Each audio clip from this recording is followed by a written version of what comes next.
Good evening, Facebook. Thank you for joining us on Let's Talk Live. Make sure that you take a moment. You see, this evening we have a very important segment that we're going to be talking about, the Takia Bevily story, wrongfully convicted, and we have some special guests with us on this evening.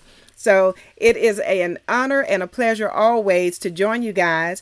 And we pray and hope that while you're here with us, that any questions you have, feel free to ask those questions because we want to make sure that we answer it thoroughly on this evening. And let me take a quick moment and bring our guest up for the evening to say good evening. Hello, hello. Hi. Hello. All right. And Hey, so Ivy, how you doing? we have Lady Cathy Clark, and we have Christopher Smith, who is Takia's brother. They're joining us on this evening. And Christopher, I wanted to tag you. I'm asking everybody who's joining us, take a moment and share this. I did see some who have already shared. Thank you, guys. We're on a different day. But I thought this was so important. This was such an essential conversation that we have. Thank you, Montoya, for tagging Santana in this.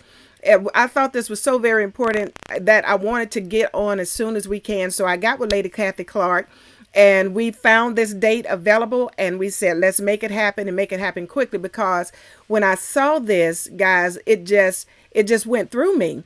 And this is something, if it were my sister, someone I love and know, I don't want a day to go by without someone who can make a difference. I don't care if we're just a drop in the ocean. If we can make a ripple, we want to make an impact. And so I'm grateful to be able to have at least those who would tune in and listen to what's going to be shared on tonight. So what I want to do is I'm going to share a little more. But Christopher, Lady Cathy Clark, thank you guys for being here. And I want to take a minute and let you introduce yourself to everyone and let them know who you are and why, Lady Clark, in your instance, because Christopher, I'm going to ask you about your sister, who she is, before we get into that story.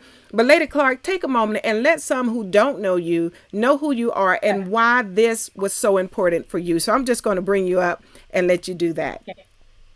Thank you. Thank you, Pastor Tasha, for this invitation to share your platform and to get Takia's story out. For those of you who don't know me, I am Cathy Clark. I am an activist. I don't mind standing on the front lines of injustice and fighting for others, making sure that their voices are heard. And I've done it for Trayvon Martin. I've done it for George Floyd, Eric Garner, Sandra Bland.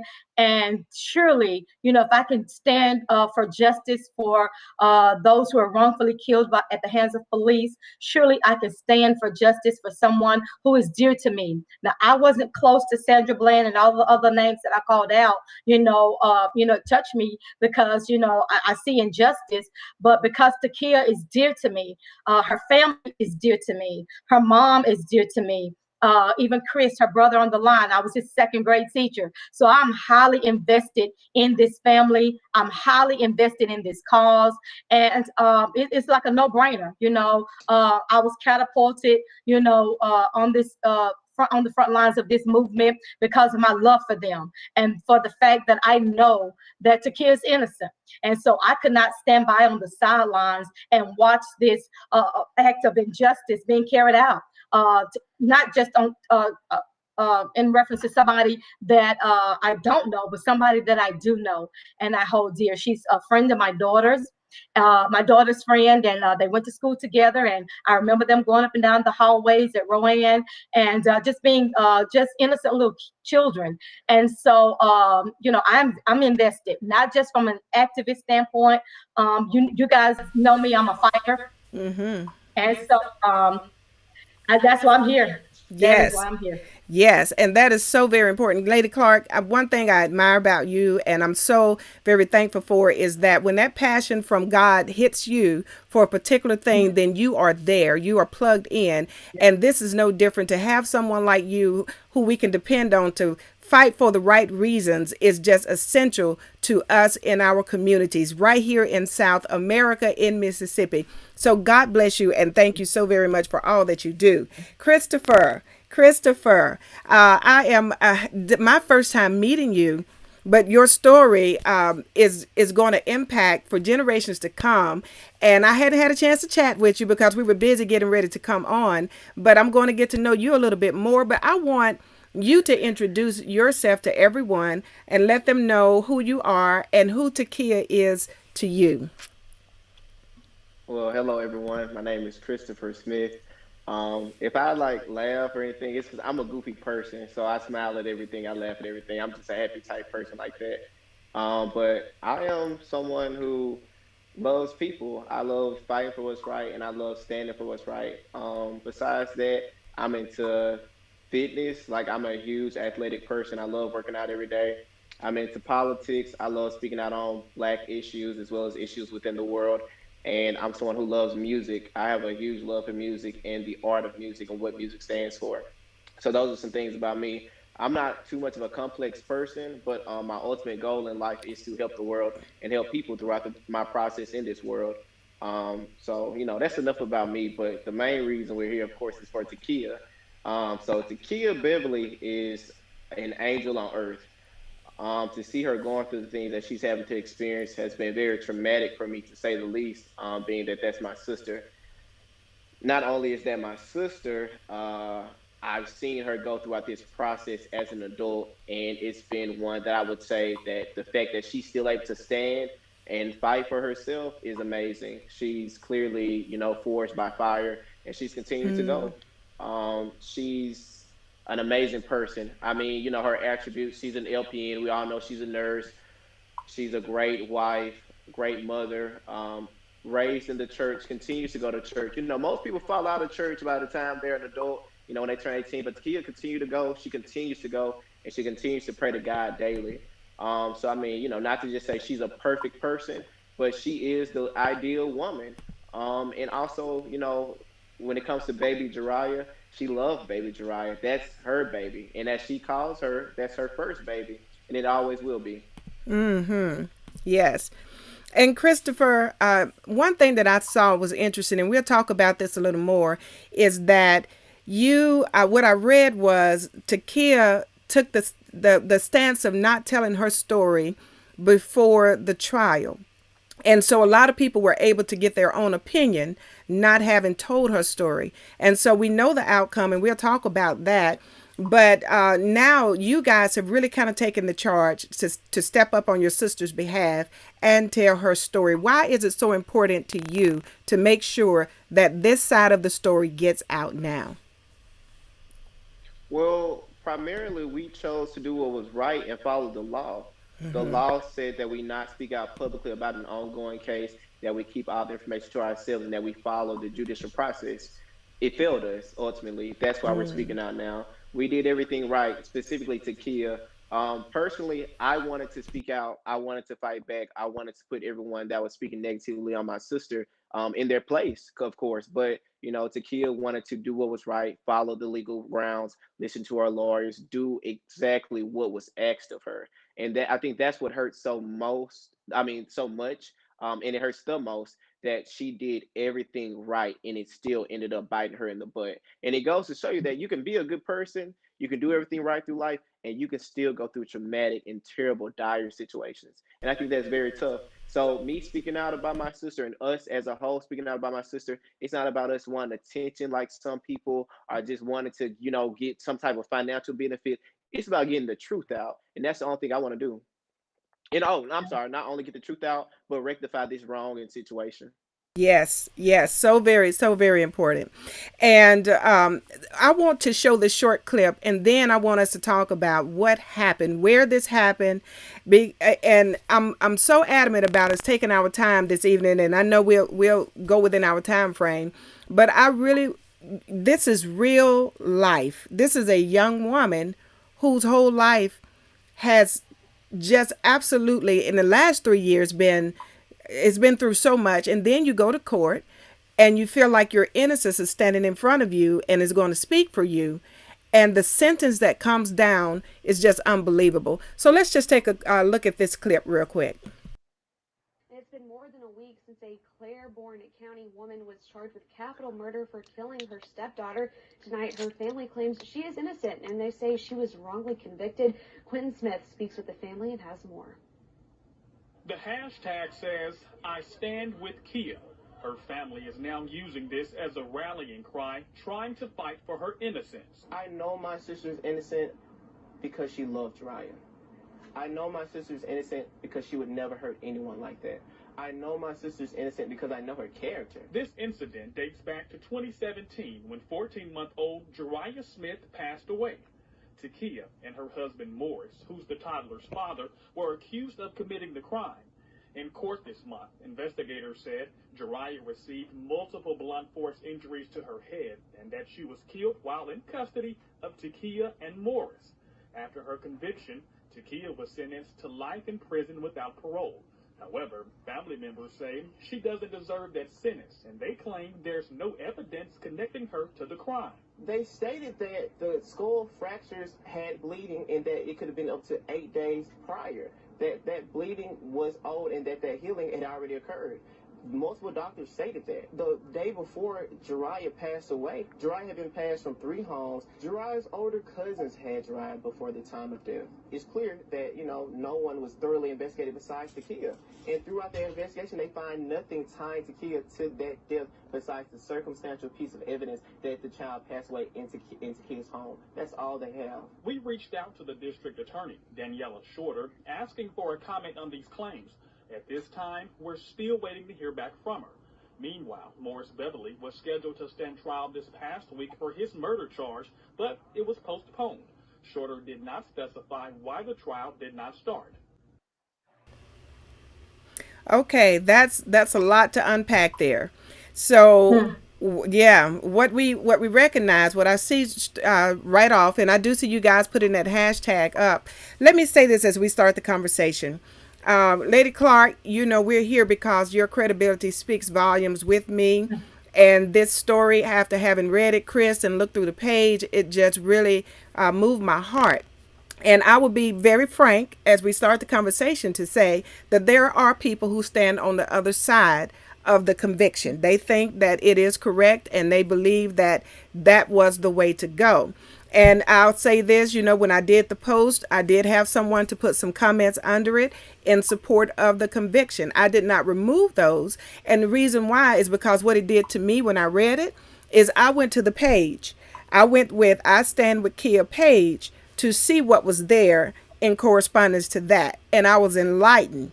You understand what I'm saying? They had on one end what a report said, but on the page it had what the original report actually was that showed that Kia was not responsible for it. So those are the kinds of things we have to work through the information and make sure that we are thorough with it. So before we start, why don't you, maybe Chris, you can tell us who is Jiraiya so that everyone understands who this precious baby Jiraiya is. Oh, well, Jiraiya Smith is pretty much like a ball of sunshine. I didn't get to know her for a long, extensive time, but I will say that the time that I did know her, she was a beautiful, beaming baby. I mean, really was the epitome of a loved child. Like she just was loving, smiling, happy, happy-go-lucky child, pretty much. And she meant the world to my sister, and she meant the world to my brother-in-law. They both loved Jiraiya, loved and loved. They care for her dearly, and they still do. And I know that this has been heartbreaking for the family overall. And Lady Clark, when you heard about this, what went through your mind when you heard about, you knew the situation, but we worked up to the conviction. So what went through your mind? Well, back in 2017, when Jiraiya first passed away, my daughter, she came in and she told me, about the situation. And I sent up my prayers, but it went to the back of my mind because I never thought we would be here today. That was the furthest thing on my mind was foul play, something that, went terribly wrong in that home. And so I was very, naive with everything. I told her, say, let Takia and her husband know we're praying. I'm sorry about it. And it went away. It literally went away and didn't resurface back in my mind until 2019 when the charges, came about. So because when I heard about it in 2017, I know Takia's character, so I never questioned that. Even those who challenged me on the news pages on WLBT, I remember somebody making a comment saying, what if she's guilty? I said, but I'm gonna ride with the home team. I'm gonna ride with what I know. They were trying to get me to say, well, I don't know Takia that well, and you just never know what somebody would do. And I get that, but I'm riding with what I do know. I can't handle what I don't know. So I roll and I put my last dollar on what I know about Takia and her family, and that's what I stood on, and I will forever stand on that. I'm going by what I know about Takia. So when it first happened, I just put it in the back of my mind until 2019 when they were charged. I'm like, wow, we are really in for a ride right here. But I still trusted her truth. I trusted her truth. I trusted what I knew about her. Wow. So Yes, that's so important, and that goes a long way. Relationship goes a long way. And so, Chris, would you take a moment and help us to understand what charges were brought? Because we know Takia has been convicted, and there were charges brought upon her and her husband. I don't think a lot of people realize that. But even on the clip, it said that they chose not to continue on with the court hearing. So, kind of catch us up to speed and help us to understand what the charges were, and how what that looks like, and it was toward both of them. Help us understand that. Well, so originally, Takia and Morris Bevily were charged with capital murder together, and they were supposed to be tried together. So they were looking at either life or the death sentence, and primarily they were going to receive the death sentence, which is insanely crazy to contemplate giving that to someone that you know is innocent. But that's the justice system that we're in. We're also in Mississippi.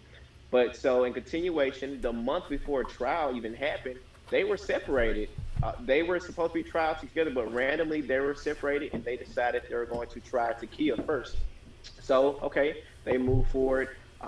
They convict Takia, unfortunately, and of course illegally. But randomly they decide to postpone Morris's trial, and he was supposed to be that direct Monday after the Friday Takia was convicted.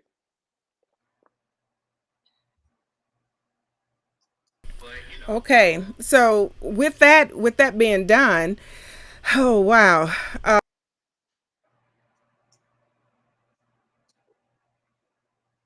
let everyone know what her sentence was. Well, Takia was sentenced to life with no parole. I imagine that's hard for me to hear. I can't even imagine what that's like for you guys to. Um, Can I be completely honest? that's look. Let me tell you something.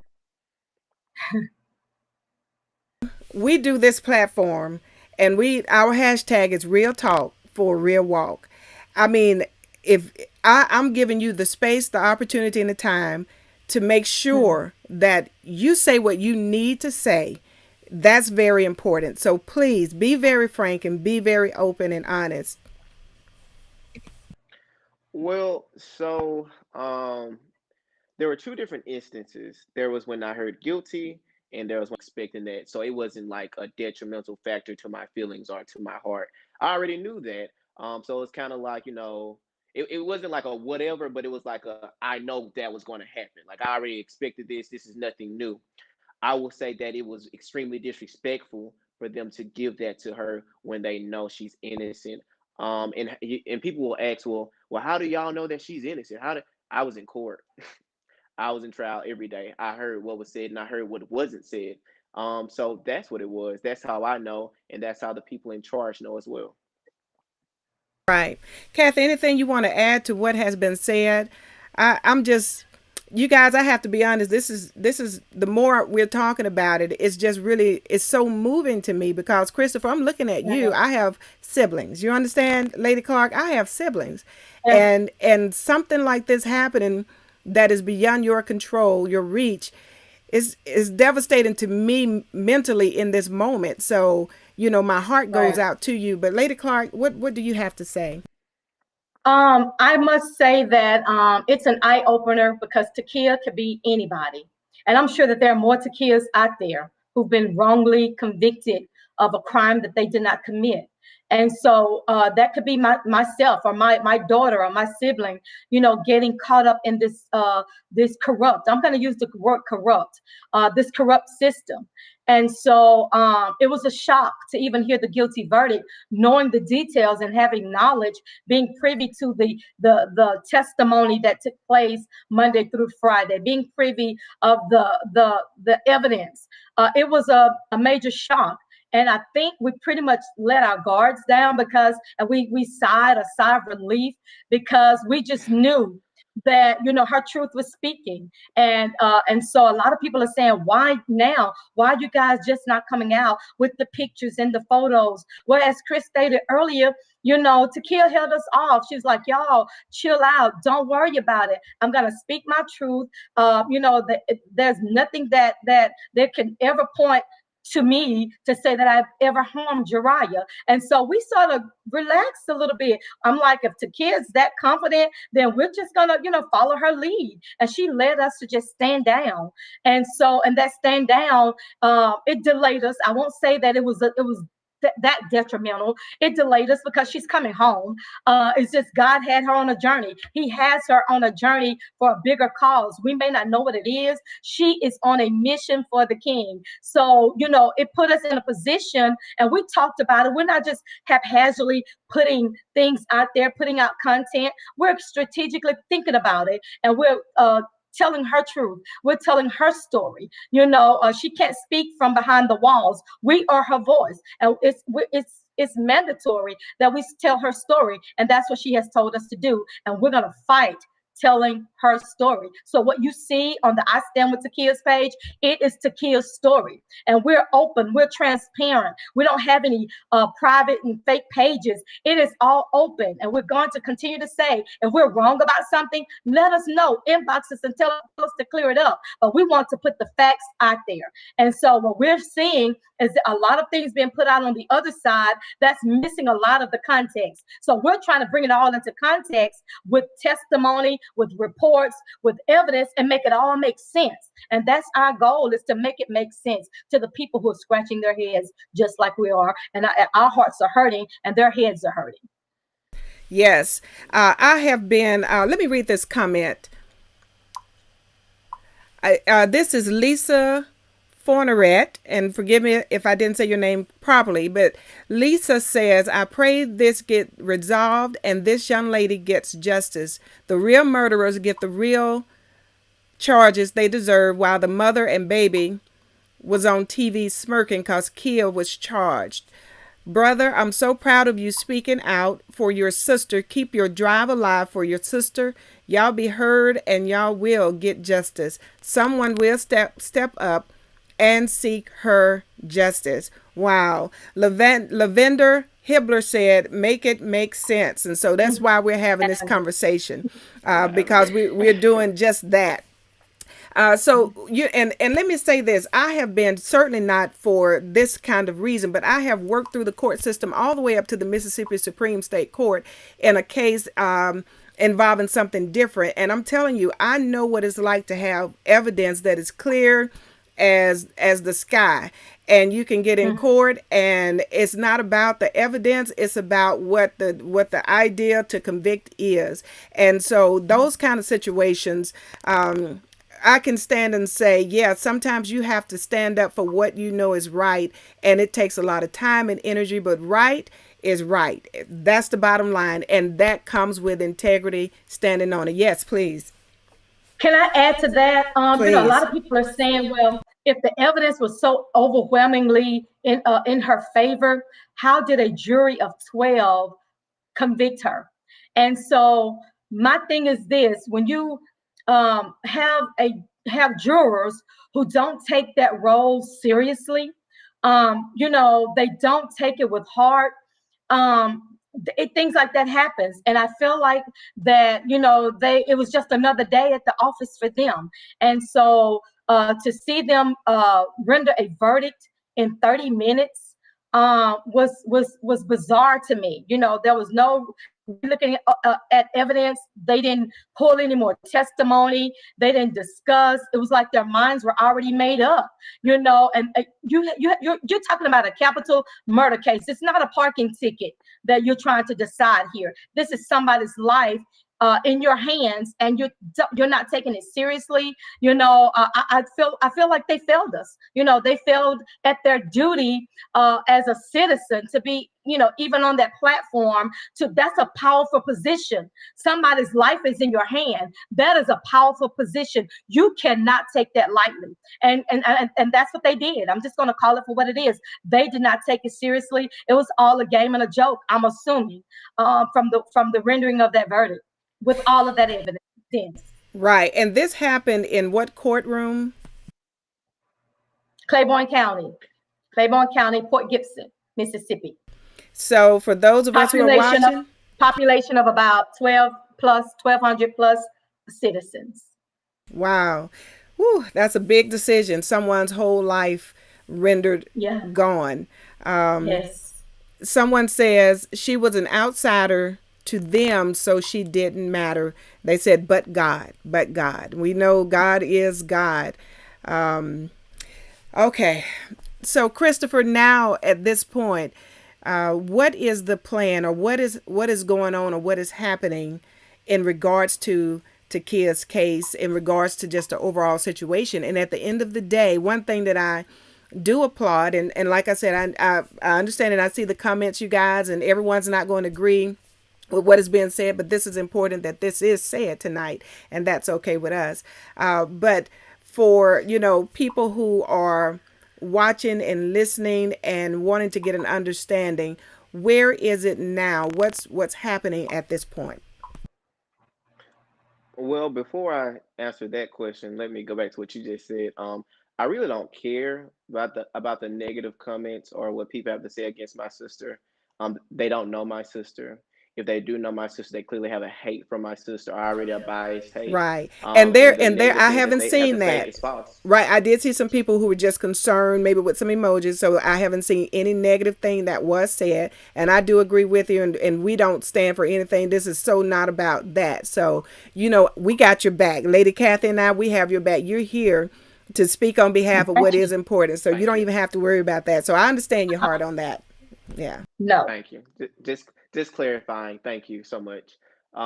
So when it comes to where we are right now with the process, of course we're gonna move forward and, you know, file for an appeal and hopefully get an appeal bond. That's just a fact. No matter what happens, no matter what is said in any courtroom, Takia is coming home, and that's just a fact. Yeah. Yes. No matter how long it takes, no matter what I have to do, no matter what we have to do, Takia is coming home. Yes. Yes. Lady Clark, And to anyone, yes. that thinks we're going anywhere, that we're just gonna post for a couple of days and then we're gonna die out, that's none of that. Every day is gonna be about my sister. Yeah. Absolutely. Yes. Someone says, Kimmers Jones said, exactly, because if you know her, then you'll know how sweet she is. I didn't realize how strong she was till she got in this messed up situation. Wow. Lady Vivica Hughes Williams, she's sending hearts and love. And so many are hashtagging, I stand with Kia. And Beckford Favorite says, yep, she is coming home soon. So many stand with that. Yes. If are there any questions that you have heard asked, or anything that's been said that you want to clarify, Lady Clark or Chris, in regards to this? And someone says, did they do a lie detector test? Tisha asked, did they do a lie detector test in this case? Well, Go ahead. so for clarification, Takia immediately asked for a lie detector test when they told her how the child had passed away, how Jariah had passed away. She asked for one, clear as day. Did she get one? Of course not. Was she willing to take one? Of course she is. Of course she was. So you Mhm. know, she was denied that fact. She had no problem with taking one. Also, another clarification that needs to be stated, they called 911. People continuously say, you know, oh, they didn't call 911. Why wouldn't they call 911? After Takia immediately woke up her husband after finding Jariah unresponsive, Morris immediately called 911. There's phone records of that. Mhm. Exactly. Wow, what? That's a wow. Yeah. So that's verified, and others are saying that she asked. Listen to that. She asked for a lie detector test, was denied getting That that was test. She shown in begged court, for by the that. way. Oh my gosh! And that was That was presented in shown court. in court. Hmm. Lady Clark. Yeah, I just want to add that to what Chris stated earlier. You know, a lot of times you'll find us having to debunk a lot of untruths, you know, and we don't mind doing that.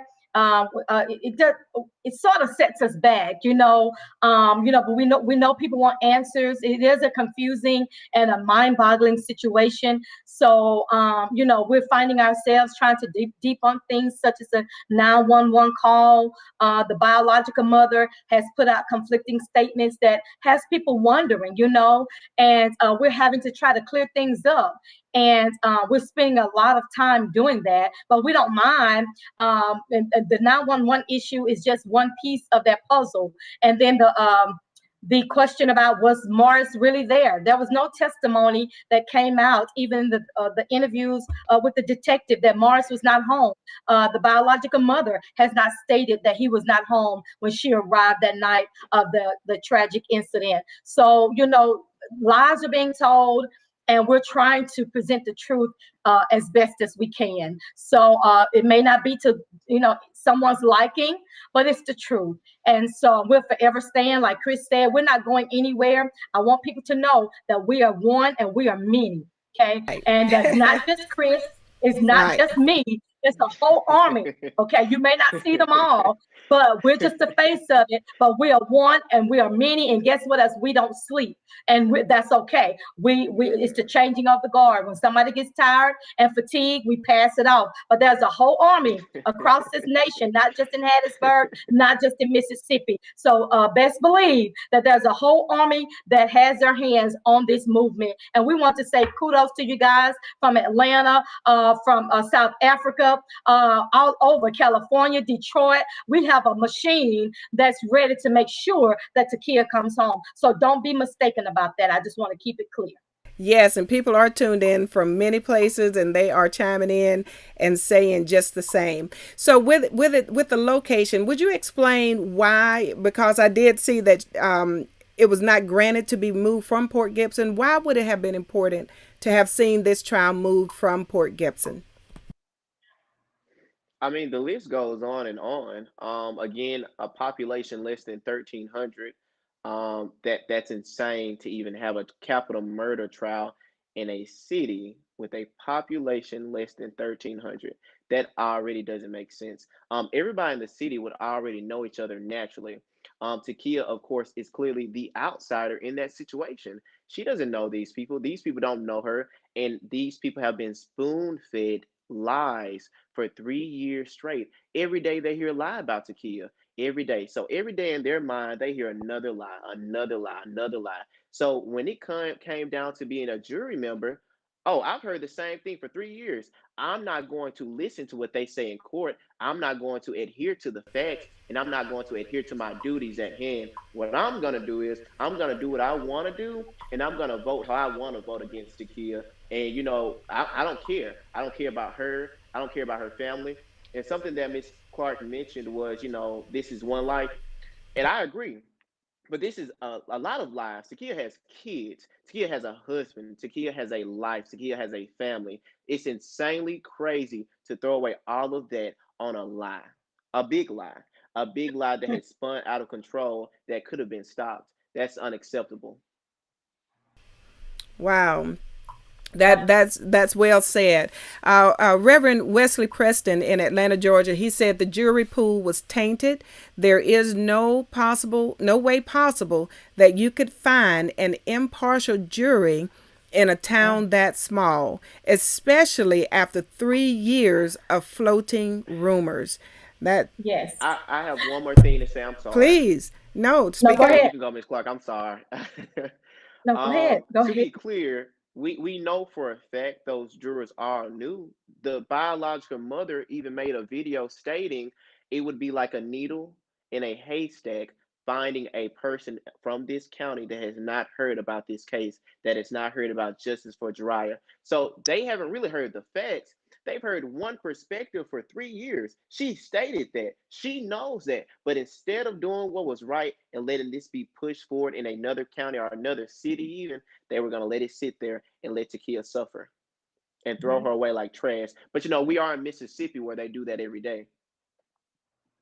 Right, right. And just to piggyback off of Chris, there are some people who were, on the campaign for the movement, as the biological mother calls it, justice for Jariah. And guess what? We're on that campaign. So I want to make that clear as well. But, a lot of people are a little angry with us, and understandably so. I get it. They're like, this is the only narrative that we've heard for 3 years. We knew no other facts. We knew no other side. That was all we were spoon fed. And so, even with the jurors, they were able to download that information in their subconscious. So, I mean, they own that. If all they heard was guilty, guilty, guilty, it was easy for them to write on that paper guilty, because that's all they knew. Like Chris said, regardless of the facts that we're hearing, we've just heard this one side. And so, we do apologize. But again, we were trying to err on the side of just justice being, uh, you know, working in our Right. favor. And, Right. and it did, so, but here we are, but that's okay. We're learning every day. Every day we're learning something new. It's a learning process for all of us. And so, we've met new friends, new people, so found out new information. And so we're going to not only free Takia, but this is going to help a lot of other people. Yes, it will. Yes, it will. And talk to us. You guys take a minute, because I understand that there were conflicting autopsy reports. So help us to understand that. Give some clarity in regards to that. You want me to take it first, Miss Clark? You can take it. I'll piggyback off of you. Sure. Okay. So there was first a preliminary report given out. Specifically about that preliminary report, those are not full autopsies. What that is, that's like a partial guess done by a coroner. So what that it's like a preface to a book, basically. So you get some information, but you're not getting all the details. You're not getting everything that really happened. You're only getting a partial part of the full spectrum of the situation. So that preliminary report stated two things. It stated that it was a homicide, and it stated that the baby died from blunt force trauma. Um, Again, that's just a preliminary report. You don't know all the information. You're just giving basically an educated guess at what you think, not at what you know. You haven't looked at the tissue slides. You haven't looked at the full spectrum of the body. You haven't looked at everything needed to make a final opinion.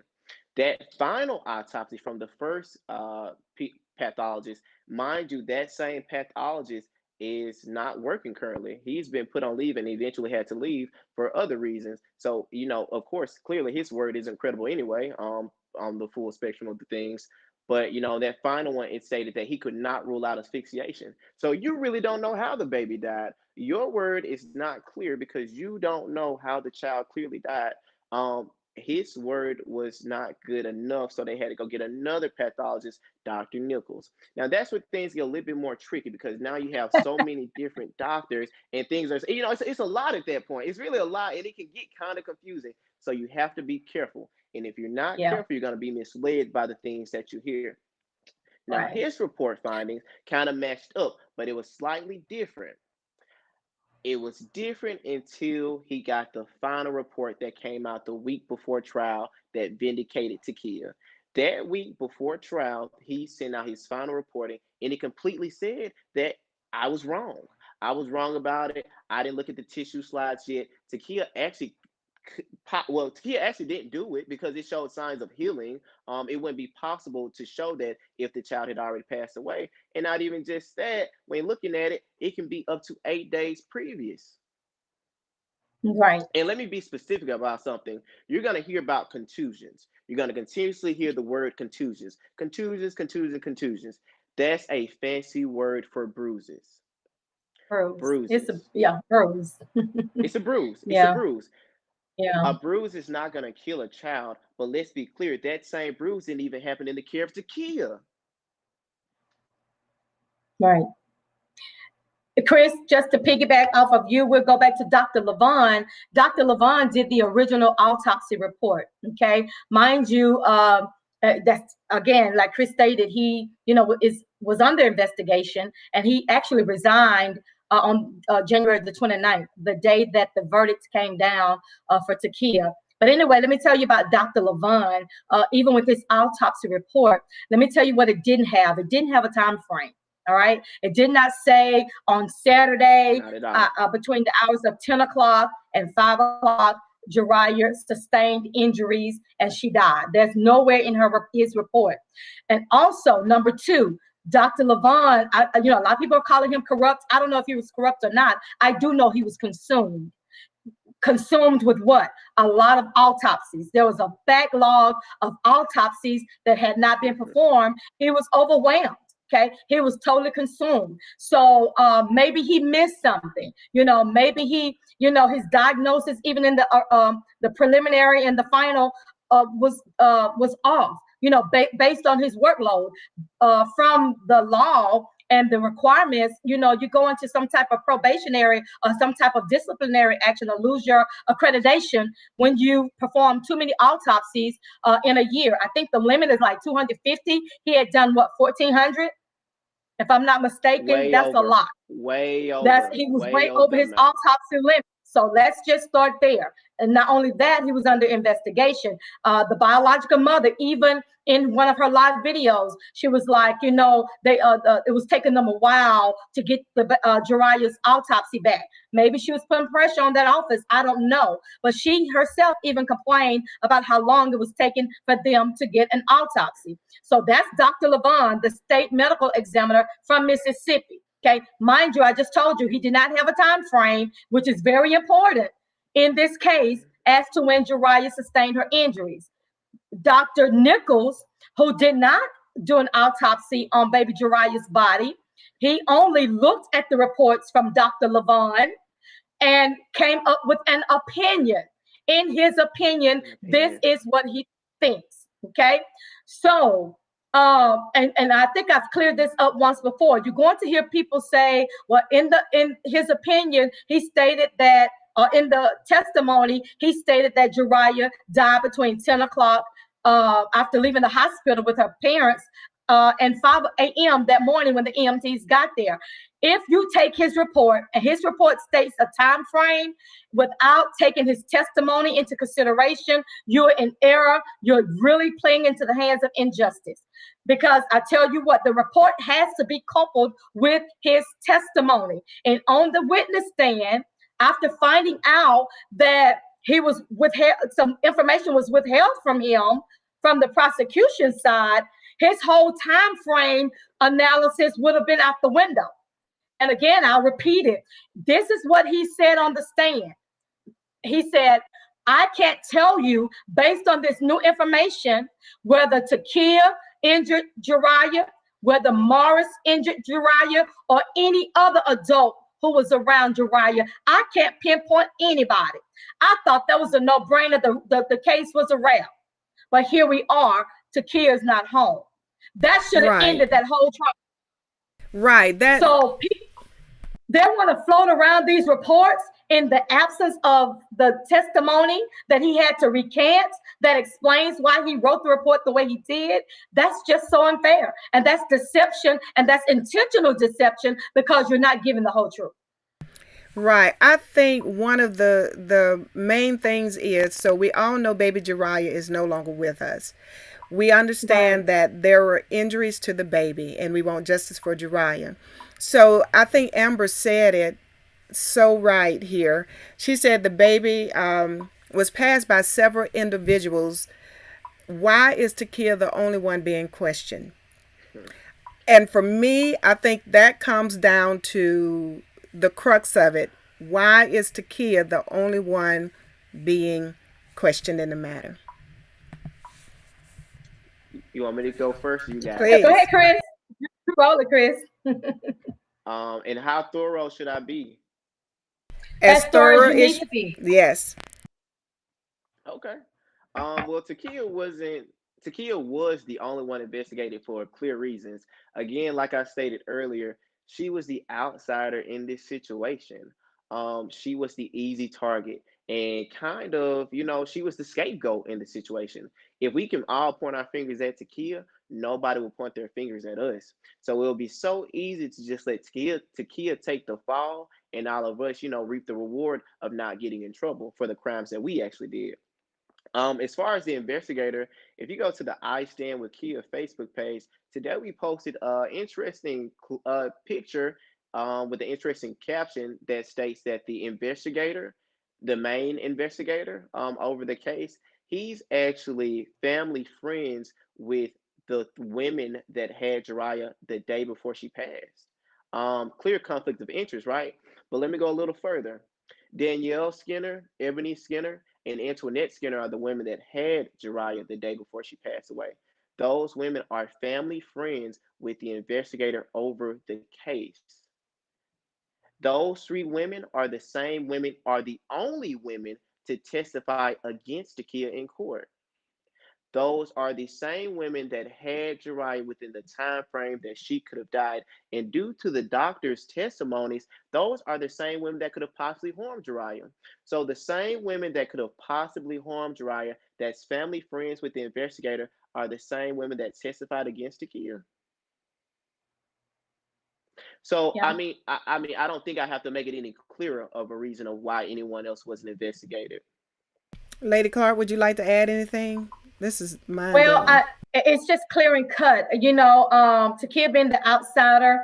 Morris is from Port Gibson. His family is well known.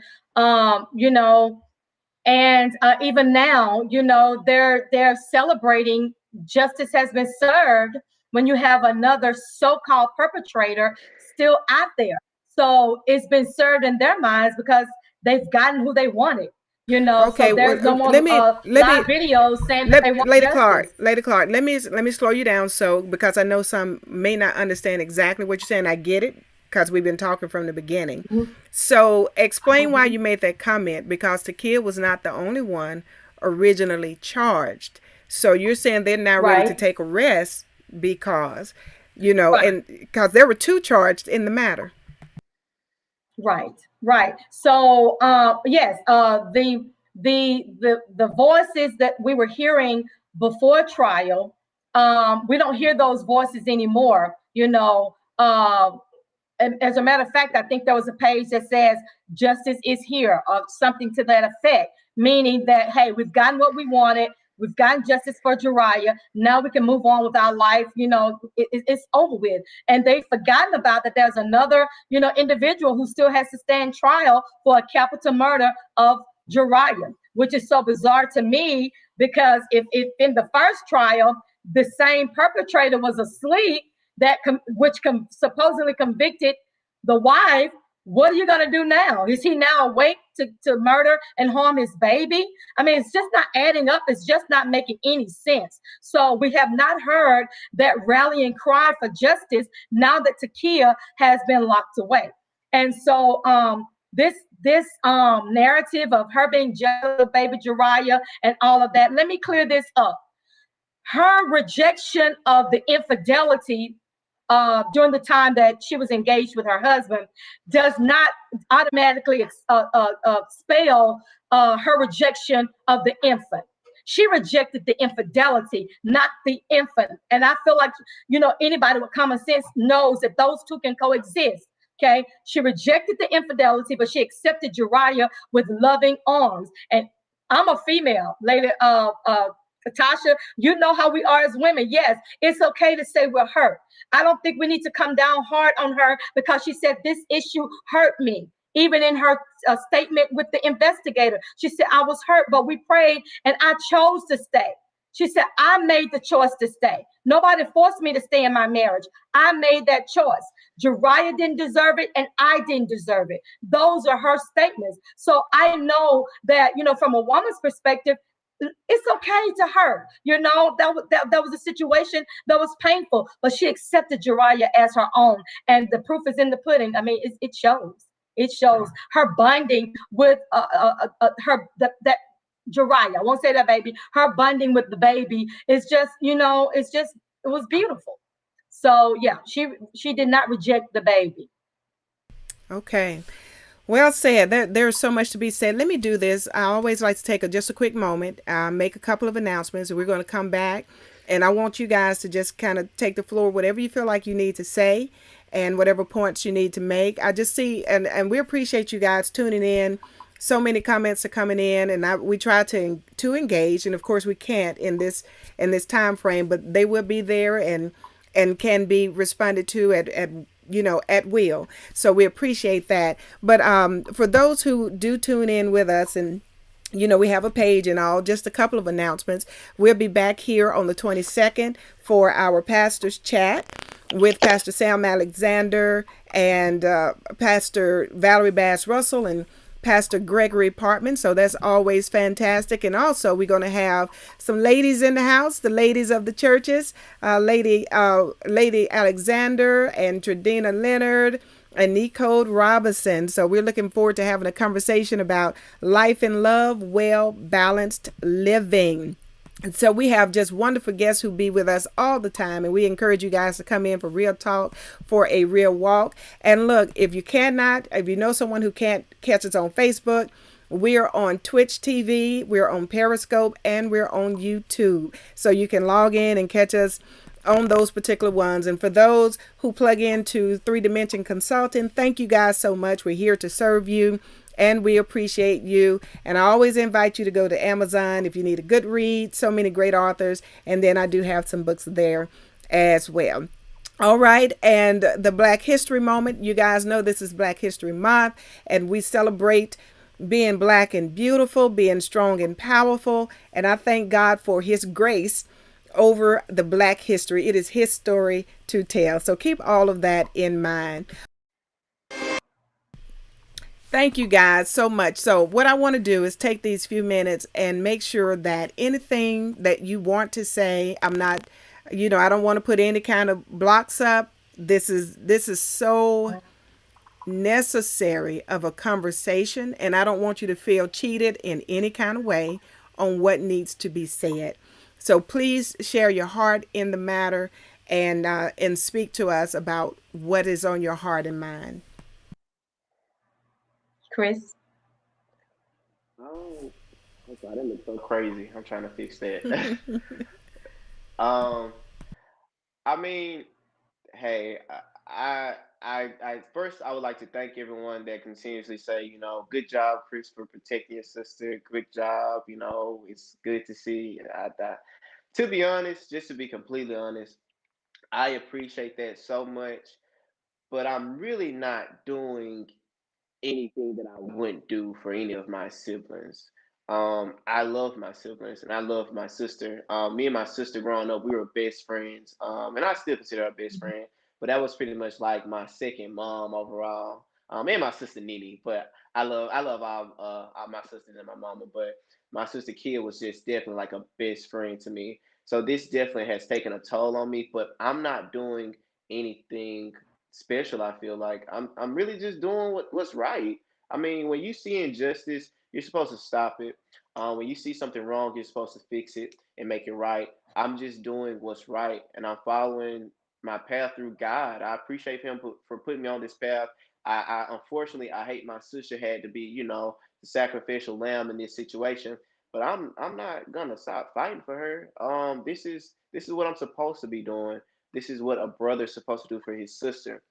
This is what a good human being is supposed to do for another one. That's all it is. That's all it is. It's a good person saving another good person. That's what we're supposed to do as people, as human. And if we don't have humanity anymore, if we don't have the ability to critical think anymore, then we're already lost as a people, and that's not okay. What I would like to tell Black people in general, like the Black community, I have the most love for the Black community. I want the Black community to thrive. I want us to take over. I want us to thrive as a whole and be at the top like we're supposed to be.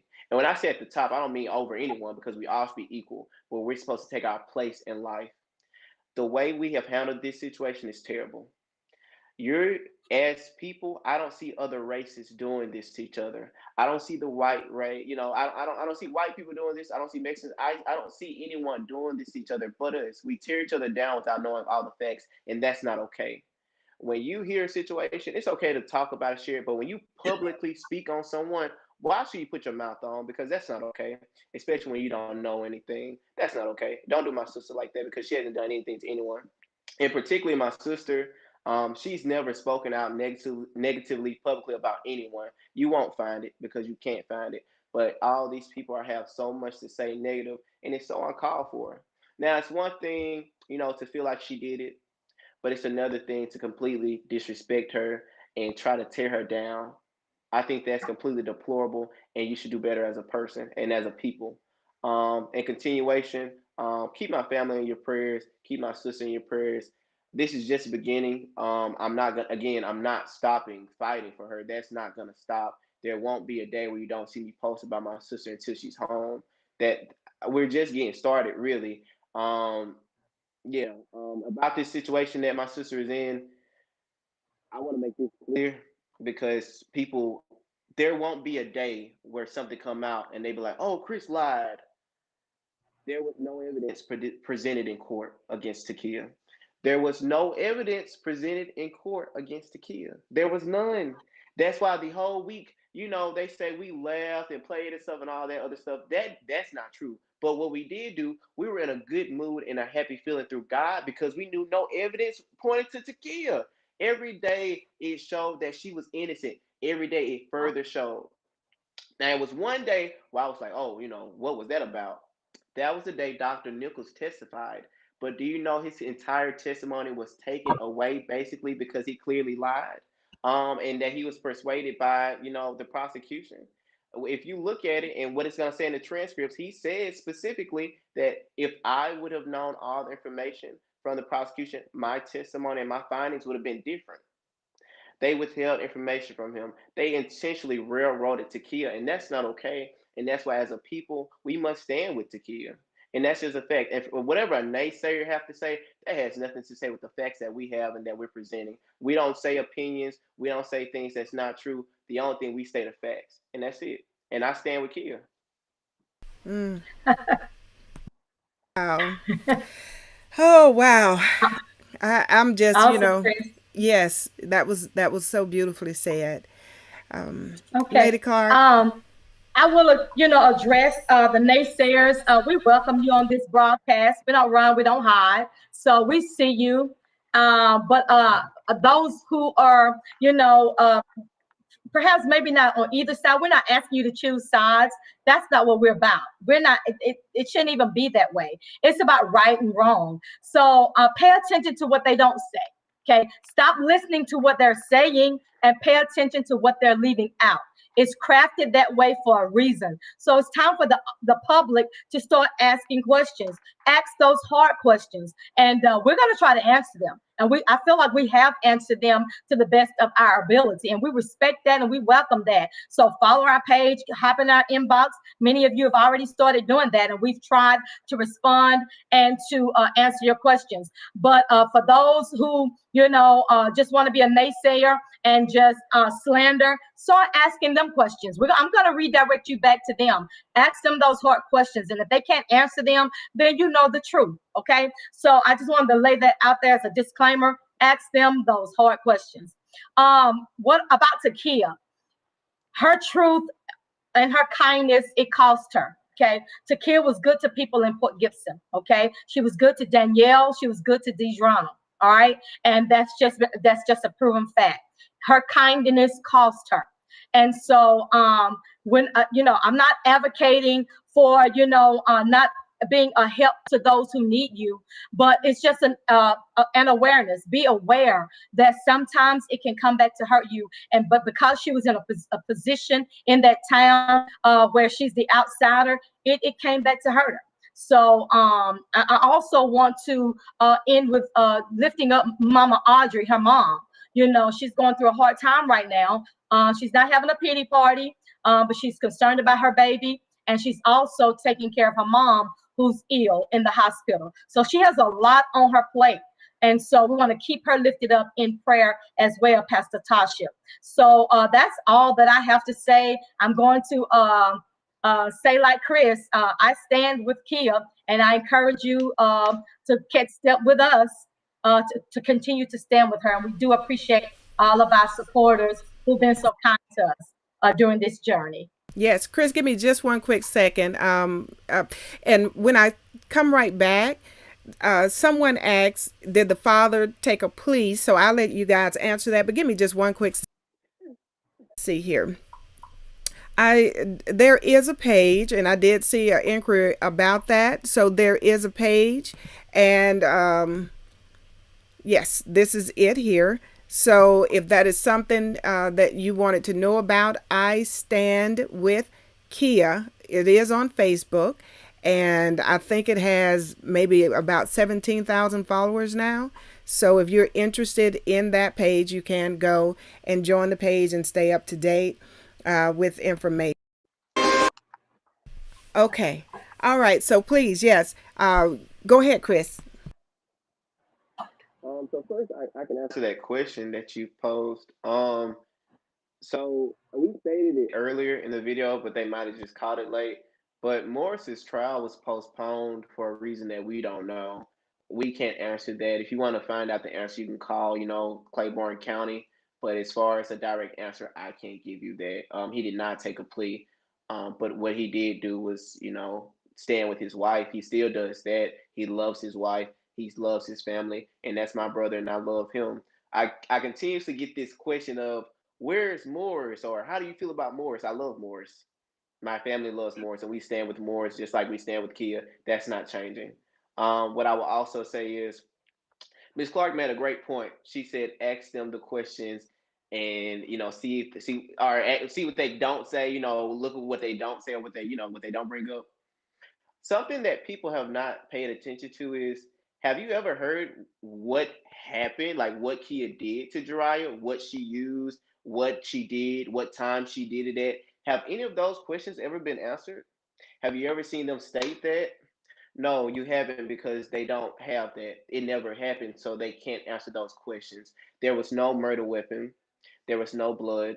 There was no clear sign of bruising. There was none of that. But continuously, somehow, people say Takia did it. And I can't understand, for the love of me, for the love of God, really, how they can come to that idiotic conclusion with no proof. I mean, it's really crazy. It's really based on the circumstantial evidence of the fact that the child passed away in Takia's home, Jariah. But no murder weapon. They don't know how she did it, what happened when she did it. Not you go ask those people those questions and see what answer you get, because they can't answer it. Not only can they not answer it, it also wasn't answered in court. The prosecution couldn't even state what happened or what was used. And to be clear, the detective on the case, he even stated he didn't think anything had happened. The pediatrician, Dr. Danielle, that testified, stated that at the time of death, Jariah was in no distress. She was a child that slept away and passed away in her sleep. These are all facts. I mean, provable by court documents, but hey. Again, I stand with Kia. Yeah. Yeah. Yes. Pastor Tasha, if I can Look, add this as well. take your time and add whatever you guys need to. I'm not rushing this at all. When you visit the I Stand with Kia page, there is a petition. Actually, there were two petitions that were circulating. We do ask that you sign both of them. One petition is to the Attorney General's office, so please, we need those signatures, you guys. Also, you will find Cash App information and a GoFundMe link as well. The GoFundMe is for the children only, for 5 and Aubrey. So that's what that's for. The Cash App is for, we're on Twitter, we're on Instagram and Facebook. Follow us and keep up, what's going on. Tasha, for giving us this opportunity to speak and be the voice of Takia. Please, Chris. I don't think I thanked you. I don't think I've thanked you the entire time, and I want to apologize for that, because that's not who I am. I didn't try not to. But I would. We were trying to get on and get situated, well, and we know the heart. So no, don't But I don't do even want be to say worried with thank that. you. Thank you for allowing us to come on your platform and speak the truth for my sister. And I very much appreciate it. I thank you. Well, you guys are very welcome. I just, I'm really touched by just the whole situation, and it's just not good to have to be here. Period. And you know, I just, like I said, for me to be able to have conversations, I always say if it comes up, we can talk it out regardless of what side you stand on. And I've known Lady Clark for some time, and Chris, meeting you is a pleasure. I must be honest and say my heart is so overwhelmed in this matter. And what I know is that God has a grace for everyone's situation that they go through. So it's hard for my mind to wrap around it, but I'm trusting in the grace of God for justice in this whole matter. So my prayers are going to continue with you all. And I know so many watching, we're going to pray. And I would say to those who don't agree with this side, and that's understandable. That's going to happen in life.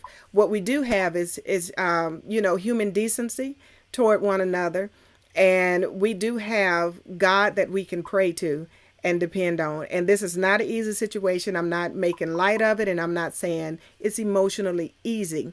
So what we can do as a community, and I think Chris said it, is we have to have respect for one another. We do have something beyond ourselves, and that's prayer and the love of God. And I'm telling you, Jesus makes the difference. He did in my life, and he can for anyone at any time. And the Bible says it doesn't matter who you are, whosoever shall call upon the name of the Lord shall be saved. And I always say that's whosoever, whensoever, wheresoever, and whatsoever state you find yourself, God is available.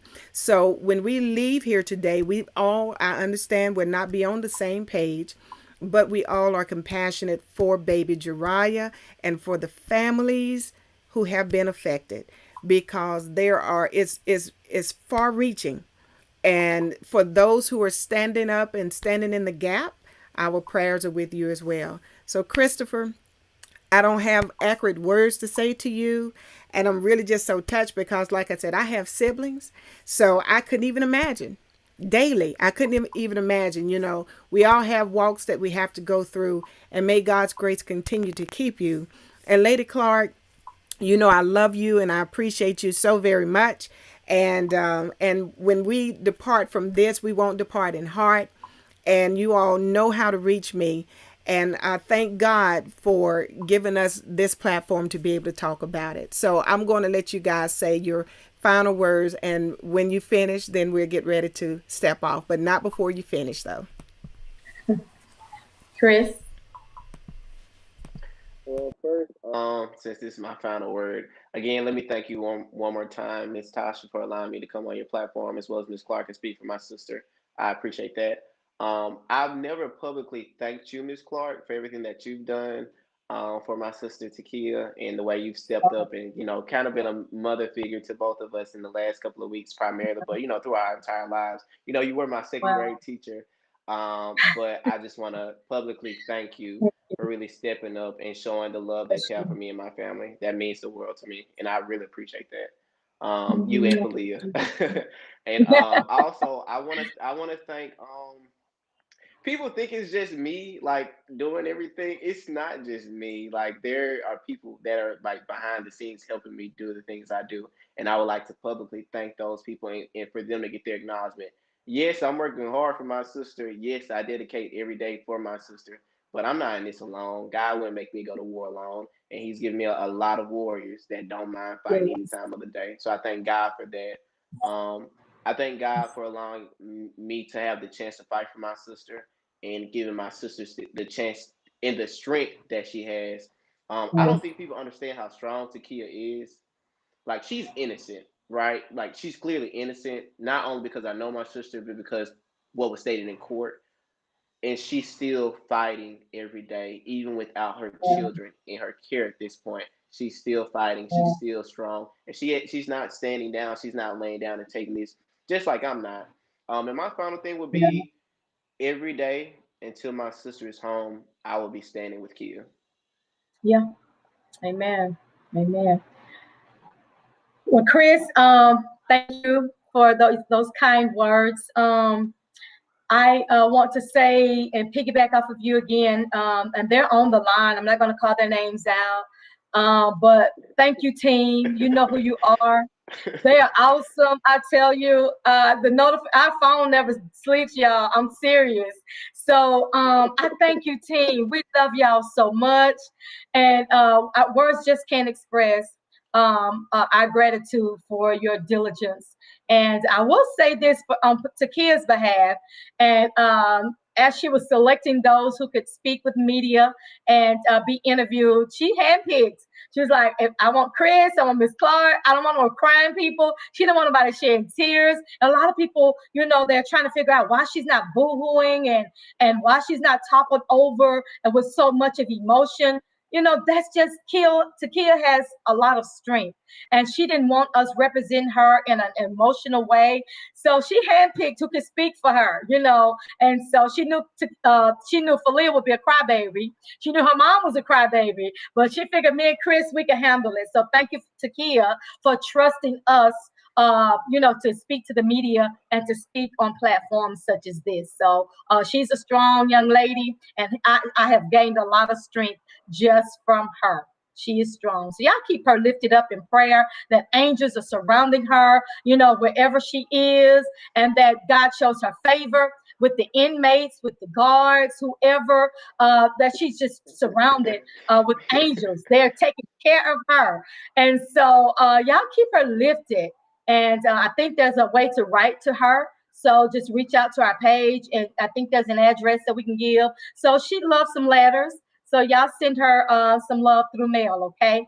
But again, thank you, Pastor Tasha. And those who are on, I saw we had about 300 and something viewers. Thank you guys for jumping on this evening talk show. Thank you. Yes. And if you guys need to ever come back and do an update, just let me know and we'll make it happen. All right. Well, Okay, thank you. what a rich conversation. What a conversation that needed to be had. So we are getting ready to exit now. Thank you guys. And you sure? Have you said everything you need to say? All right. Well, viewers, thank you guys so very much. We appreciate you. And we speak blessings upon each and every one of you as well. We say good night to all. Good night.